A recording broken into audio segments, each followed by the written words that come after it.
Hi, it's Rachel. I'm the prisons resettlement worker with Max. Myself and two colleagues are doing a walk.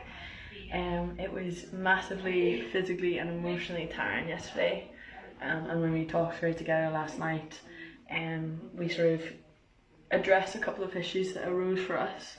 So things like the fact that our stuff is safe in a bag that we can cover when it rains is something that a lot of people don't have when they're moving from temporary accommodation, or they're rough sleeping, or they're going from sofa to sofa.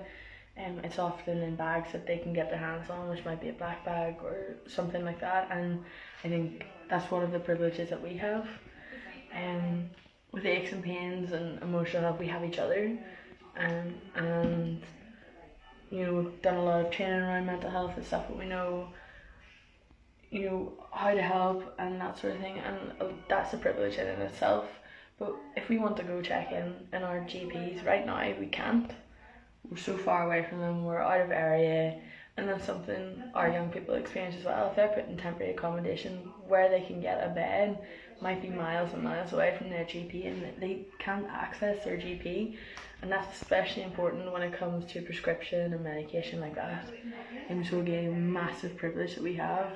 If you want to register with a GP, you need a photographic ID. And because of young people bouncing around, a photographic ID is really easy to misplace. We've all lost keys, driving licence, passports even. So it's hard to maintain those sorts of things when you're bouncing from place to place. I suppose finally we just wanted to highlight the privilege that we have in our position, that we phoned Max Housing in Newry, and we were able to stay here warm, roof over our head, safe and free as well. And a lot of hostels would have service charge that isn't covered by UC and Universal Credit payments. And also we knew exactly where we were going, we knew we were safe, we knew who was here. And again, just so different from the experience of so many young people that are experiencing homelessness. So when you go to the doctors, when you go home and you lock your door, when you get to put your belongings in a waterproof bag, just remember that there are thousands of people that don't have those opportunities, and that's what your money is going towards, to raise awareness, to do something as simple. If a young person is moving out, to buy them a bag, to like a suitcase to put their stuff in, so they look like they're just moving like everyone else needs to.